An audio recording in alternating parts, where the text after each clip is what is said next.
With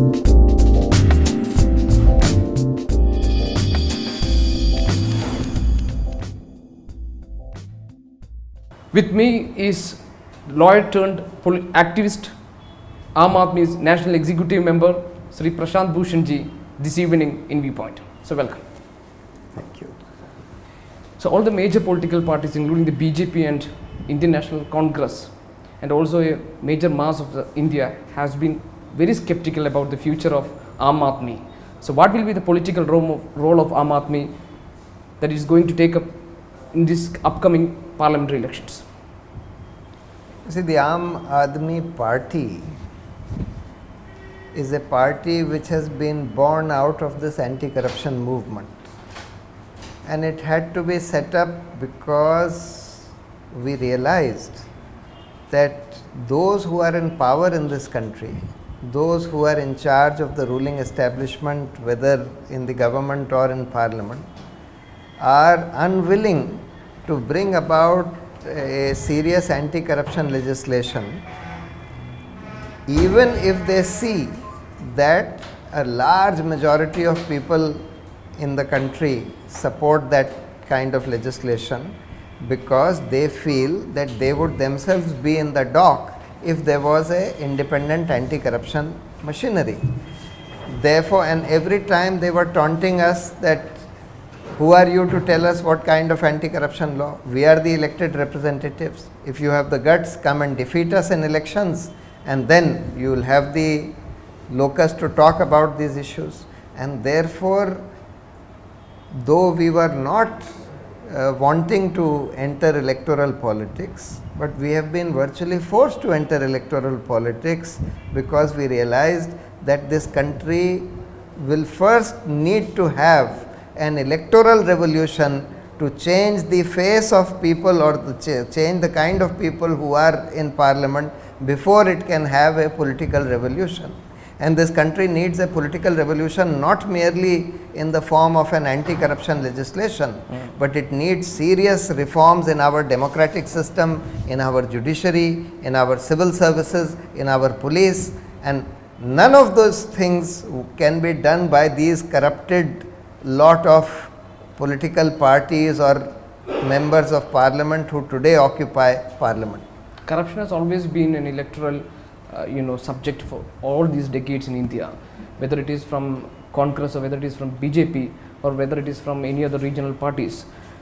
And how your Aam Aadmi is going to stand out in the issue of corruption?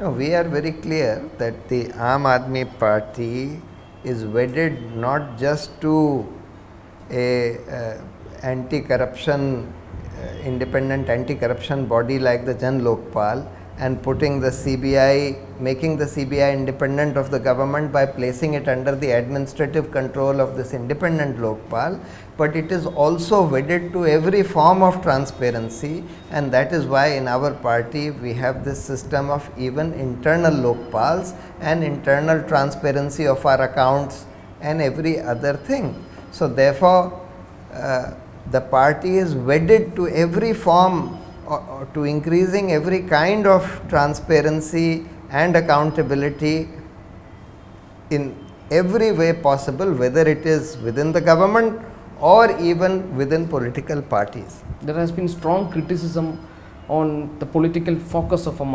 Aadmi, especially the main criticism, it is limited to a single point, corruption. So what is the basic political ideology of Aam Aadmi other than fighting against corruption? You see, our basic ideology is, apart from corruption, fundamental democratic reforms, which means that putting in place a system where the common citizens can themselves directly participate in making laws, in making policies, and in taking decisions such as whether this high-speed rail network should be built in Kerala or not. And this can be done by a system of initiatives and referendums. Firstly, power needs to be decentralized to a very large extent in this country, so that decisions which are currently being taken at a central level or at the state level should be, if they affect essentially people in a village, they should be taken by the people in that village, and in that village those decisions can be taken by the Gram Sabha, that is the body of all the people in that village, rather than just by a few elected representatives. Those decisions which affect several villages need to be taken at the higher level, that is at the block level or at the tehsil level or at the district level. Those decisions which affect several districts will have to be taken at the state level. Those decisions which affect several states will have to be taken at the national level. But even there, at higher levels, that is at the district level, state level, national level, you can have a system of initiatives and referendums whereby if a certain percentage of the citizens want a particular law to be passed, say like the Jan Lokpal bill, and if they sign such a petition, say if 2% of the people in the country sign a petition that we want the Jan Lokpal bill, then it should be put to a national referendum. And if the majority of the people vote for it, it should automatically become law without having to go to parliament. Similarly, if people are against this, say, high-speed rail network, which is being planned by the state government, and if 2% people of Kerala petition that we don't want this high-speed rail network, then it should be put to a state referendum within Kerala. And if the majority of the people in Kerala reject it, it should be rejected. Same thing can be done for all policies, all laws, etc. In fact, some system of this kind is working in many countries, particularly in Switzerland. So therefore, this is one of the major reforms, democracy reforms. Then we want electoral reforms, the right to reject, the right to recall. Today, once you elect a representative, he is not accountable to you. He may do things which are completely opposed to what the people who elected him want. But they have no authority to recall him before his 5-year term ends. Therefore, there should be that right to recall. Then the use of money power in elections, which is all pervasive, that needs to be reduced. And that can also be reduced by putting in place various laws and regulations to restrict the manner in which money can be given, the people, how much money can be given to political parties, how the political parties can use that money, the transparency in their accounting, etc. All those things need to be done.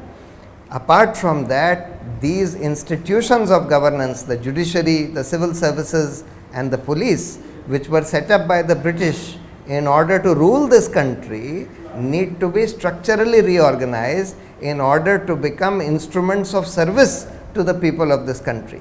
Right, Prashant Bhushan, you have elaborated too much on, the fundamental change that is required in our institutions like police, like judiciary system, everything. At the same time, you have pointed out two important things. One is the right to recall and the right to reject. So the right to reject an elected person and the right to recall an elected person. So this, though it sounds very ideal, seems not practical at all. How this is, what's the idea behind, how this is going to get implemented in the Indian political situation? So, in so far as right to recall is concerned, the idea is that if the majority of the people in a constituency have ceased to have confidence in their candidate, then he should be recalled. How can a person continue to represent a constituency who has lost the confidence of the majority of the people, or let us say of even greater number of people than who voted against him, so to say? See, you can modulate that as to what should be the criteria, on what basis can be? It can be either done on the basis of majority of the people. See, in my view, this whole system of first past the post, so to say, also needs to be changed.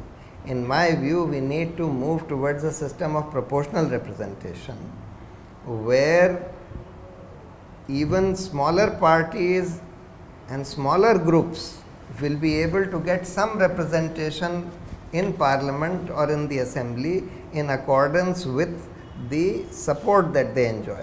Today, in this first past the post system where only the candidate who gets the highest vote is elected and the person who may have got one vote less is rejected, and the party which has got a majority in parliament or in the assembly forms the government, and the party which may have one seat less will have nothing.